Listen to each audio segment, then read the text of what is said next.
संदीप जाधव आहे.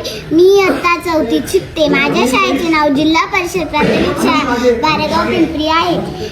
माझ्या वक्तृत्वाचा विषय आहे स्त्री शिक्षणाचे महत्त्व. पुस्तकाने माणसाचे मस्तक सुधारते, पुस्तकाने माणसाचे मस्तक सुधारते आणि सुधारलेले मस्तक कोणाचे हस्ताक्षर होत नाही, पण लाचारीने कोणापुढे नतमस्तकही होत नाही, पण लाचारीने कोणापुढे नतमस्तकही होत नाही. अशक्य त्या गोष्टी शिक्षणच करू शकते, अशक्य त्या गोष्टी शिक्षणच करू शकते. क्रांतीची भाषा शिक्षणानेच पेटू शकते.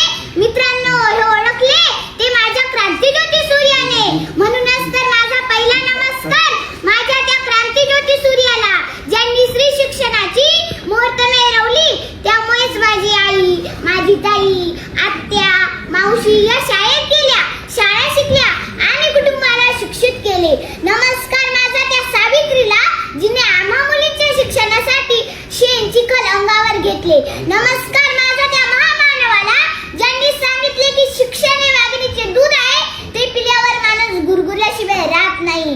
राणी लक्ष्मीबाई, ताराबाई, अहिल्याबाई, लता मंगेशकर, आपल्या देशाच्या यशस्वीरित्या कारभार पाहणाऱ्या महिला माजी पंतप्रधान इंदिरा गांधी. एवढेच नाही तर आज देशाच्या अतिउच्च पदावर असलेल्या आपल्या राष्ट्रपती द्रौपदी मुर्मू. पहा, अशा कितीतरी स्त्रिया पुरुषांच्या बरोबरीने काम करताना दिसतात. सांगा, तुम्हीच सांगा, कुठे कमी आहे वाटची स्त्री?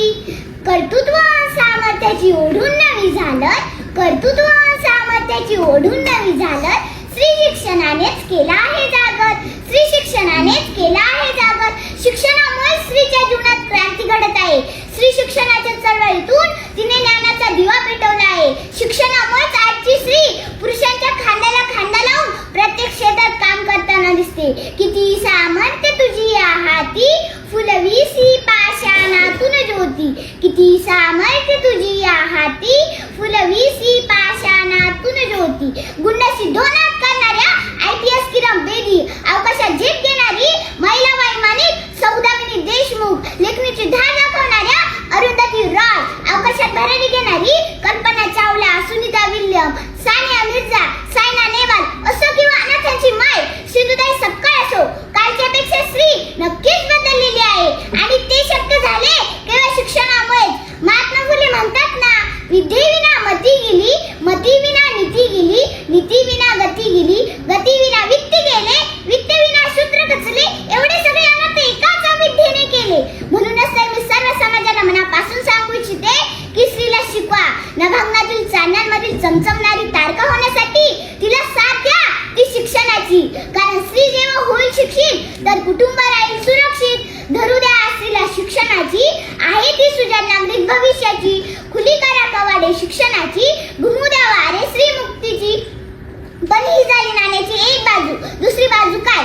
अहो, तुम्ही तिला जन्माला तर घालतात, पण मुलाप्रमाणे समानतेची वागणूक द्यायला मात्र विसरतात.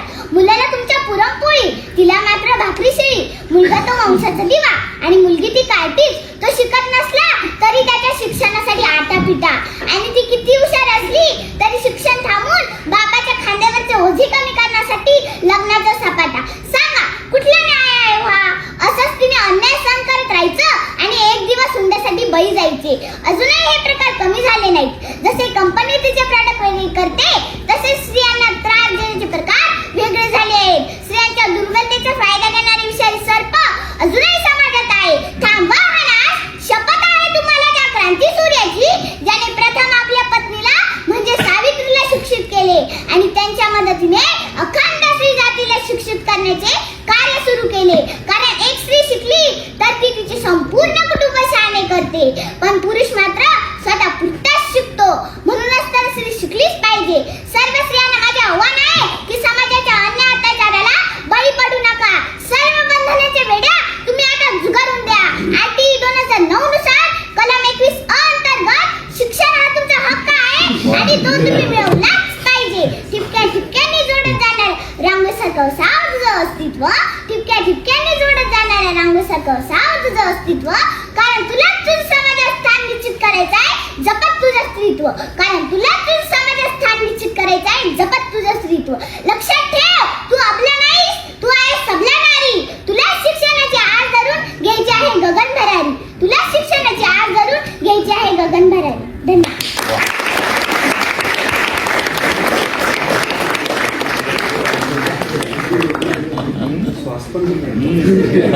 एक्सप्रेशन